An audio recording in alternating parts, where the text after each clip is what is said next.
سفارت ما د ننه لیدلی ده. دلته 3 ساحې لري. یوه ساحه وه چې دوی به هغه خپلو کمظرفه جاسوسانو سره کتل، نو هغه اول چې څنګه سفارت ته ځي اول دروازې کې دغلته د سپیو غوندې یو ځای ورته جوړ کړی. بیا دویم جای کې و دا د صفري خطو قمندانان او دغه د دوی وفاداره سپیو د دوی دپاره و. بیا به هلته به هغوی سره خصوصي میټینګونه کېدل، هغه ټیټ رتبه امریکانو ورسره کته. دریم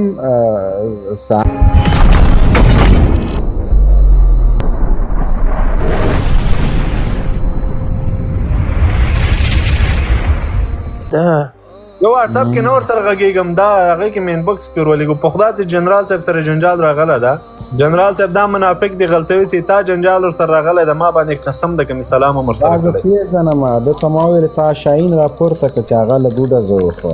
دغه دا ورګه مخکې خبره هم غټ منافق ده جنرال صاحب.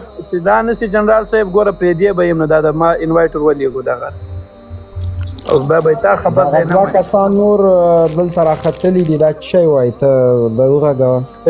سلام علیکم ورحمتالله وبرکاتو. جنرال صاحب خدای ژوندي یو، خوشحاله کامیابه لره ورور. وعلیکم سلام.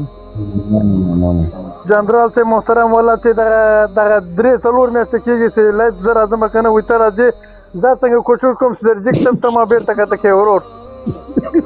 دغه لپاره د کته کوم دلته شکایت کوي بیا کوم نه کوم. والله چې زه د دونه مینهوال یم دغه 3-4 کاله مخکې له هغې نه مخکې لا چې ته به په جمهوریت نه مخکې ته به لایف راتللې که نه نو ما ته تا وینا دغه نه خوند راکوه که نه زه درته قسم کوم که نه لکه ما ته چې غټه هغه راته غږېږي ورور امیر. و د موږ سر و سترګې ورور الله دې خوشحاله کړه، خدای دې ویښته مو ضایع کوه. هغه کوم مرګ چې تا ته راځي که نه هغه دې موږ ته راسي. خو تا خوله دې خدای دې نه کړي هغه د ابوعرفان ته لاړ شي هغه مرګ دماغ غوا چې مړه کېږي د هغه په ځای د جمهوریتان مړه شي. الهی امین الهی امین. خدای دې ویښته مه کموه، خدای دې ویښته مه کموه. خیر اوسه مننه. دا بل ورور ته هم واخ ورکوئ.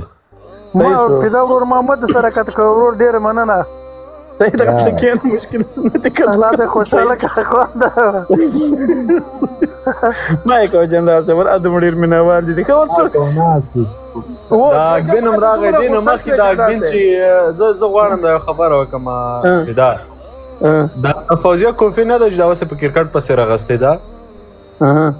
د دې دفاع د ما نه حسب خان کړې ده، د ده ملګرو کړې ده، دا ټولو جمهوریتانو د ما نه په تکرار دفاع کړې ده چې کله به ما په بحث کې ورسره راغله ما به ورته د فوزیه کوفي کارنامې به مې ورته وړاندې کولې، بیا به یې د دې ښځې د ما نه دفاع کوله. دوی ګوره دا دوی چې وایي موږ وطن پرسته یو، موږ کې ملي احساسات، دوی کې ملي احساسات نشته. تر هغې ملي احساسات دوی کې هغه وخت قاچاقبره وه، دا جینکۍ ورسره یو رقم حساب و کتاب یې جوړ کړی. دوی به د خپل منځو کې دا شیان ډېر پټ سره ساتلي دي ښه، خو دا شیان اوس دوی راباسي او زه ډېر ورته خوشحاله کېږم. ما ته ډېر اسناد په لاس باندې راځي چې دا شیان د دوی راوځي، زه به یې ځان سره کاپي کوم، بیا به یو وخت داسې راځي دی به دوی بیا دفاع کوي.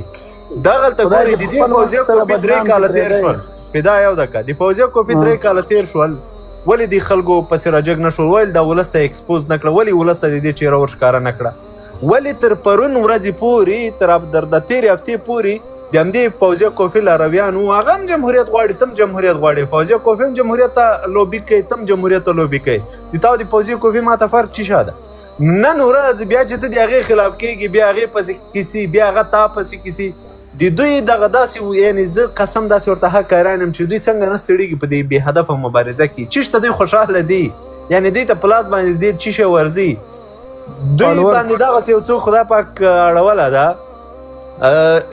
امارت په افغانستان کې د شمار مثال لري، خپله مار ده، دا نه چې امارت دغسې بس تیرول نه کوي. امارت خپله شمار ده، خو دا واړه واړه ماران یې ټول تیر کړي دي. دا زما زامن که په ټول عمر ونه راووتلی سر ورنه جګ کړو، زه مسلمان نه یم، دا دی در سره نقشې، دغه لایف دی در سره نقشې، دا د دوی کیسې، دا د دوی ډرتې، دا د دوی خبرې، دا موږ په افغانستان کې ملا نه غواړو. صحیح د امارت په خپلې ډېرې ستونزې لري، لږ نه، خو د دوی لپاره یعنې که مقایسه راسي یو څوک داسې وایي چې امارت که دوی د امارت سپی تر دوی ښه ده، یا د امارت سپی ګوره دا بیخي هغه سپی به خدا په کومه ګلۍ کې ګرځي، د امارت سپی تر دوی بهتره ده. بیا چې امارت په خپله کې خپلې ستونزې لري، هغه باید موږ تاسو په خپله باندې راجوګ کړو، د هغې باندې غم وخورو کنه دغسې یو شو غټ کار عمارت کړی دا چې دغه خلکو نه اخلاص کړي ټوله ورځې په غپا او په چیغو په نارو په سرنګو په دې تېرېږي لاسته راوړنه صفر نتیجه صفر زه یاوار مې داسې ورخطا غوندې سو ما ورته ویل راځه اوس سړیه لږ حضرت دي دا خدا کومې سپکې او درنې نشې کوي جنرال صاحب ولا موږ مرته حق حیران یو دا اول وختو کې تاسو فکر وو د امریکا سفارت ما د ننه نه لیدلی ده دلته درې هغه لري سفارت درې ساحې لري یوه ساحه وه چې دوی به هغه خپلو کمظرفه جاسوسانو سره کتل نو هغه اول چې څنګه سفارت ته ځي اول دروازې کې دغلته د سپی غوندې یو ځای ورته جوړ کړی بیا دویم جای کې و دا د افریقي تو قمندانان او دغه د دوی وفاداره سپی د دوی دپاره و بیا به هلته به هغوی سره خصوصي میټینګونه کېدل هغه ټیټ رتبه لیونی امریکانو به ورسره کته دریم ساحه چې وه یعنې د امریکا له سفارت نه ډېره لرې دلته به د رئیس جمهور او دفاع وزیر او دا سیاسونو دغه د پارلمان وکیلانو دوی سره به د امریکا عسکرو کتل نو بیا به په خبرې به چی شی وې په سکرین باندې به وې یعنې مخامخ به دوی سره نه کېناسته دومره اهمیت یې نه ورکوه نو دوی به هغه د سکرین خبرو ته دومره خوشحاله وو چې نن مو له امریکایي جنرالانو سره یا له سفیر یا شانزفیر سره ولي په سکرین خبرې وکړل یعنې دغه په سکرین خبرې په هر کې هم کېدلې او په هر ځای کې د افغانستان کېدې خو ټلیفون هم کېدې دوی به سفارت ته راغوښته بیا به په سکرین خبرې ورسره کولې او د امریکا سپی چې و سپي چې و دغه په څلورو سپي دا بالکل د سفیر په شاوخوا علاقه کې دلته اوسېده تر دوی هغه د هغوی خپل سپي چې و هغه ډېر دوی ته وفادار و سپیو ته به ایرکنډیشنې لګېدلې وې هر یو بېله خونه یې درلودله نو دا د دوی حیثیت و دا جناب راځي چې زه مصالحات تللی یم د امریکا سفارت ته و بالکل یې زه منم ته مصالحات تللی ته اولې دروازې ته تللی همالته هغه د سپیو په جي کې د دوی هغه افغاني سپي هلته یې کېنولی او بیا یې په سکرین در سره خبرې کړي ځکه سفارت ټول ما لیدلی د 15 ورځې پکې داسې غومبر وهه ګرځېدمه پکې پوه سې دا خبرې چې دي بیا بل ورته داسې کې ابو عرفان وای های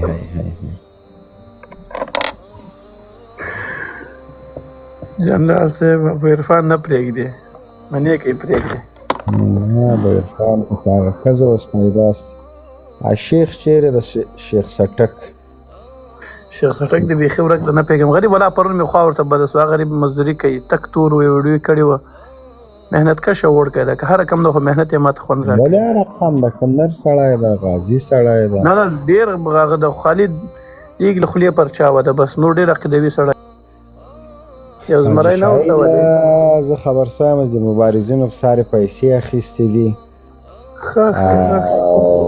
پوټین نه اخیستې دي تقریبا 15 لکه ډالر دي دا د ټول سهم رسېده او د پیزان شپېلی کړی د موږ خپل حق غواړو حاجي شاهین رښتیا السلام علیکم ورحمت الله وبرکاته له نوې دندې سره د سیاسي مرستیالانو سره السلام علیکم موږ به په دروازه کې څوک پرېږدي که نه کوم سیاسي مرستیالان د چی شي مرستیال د چا مرستیال پیسو معامله یې ور سپینه که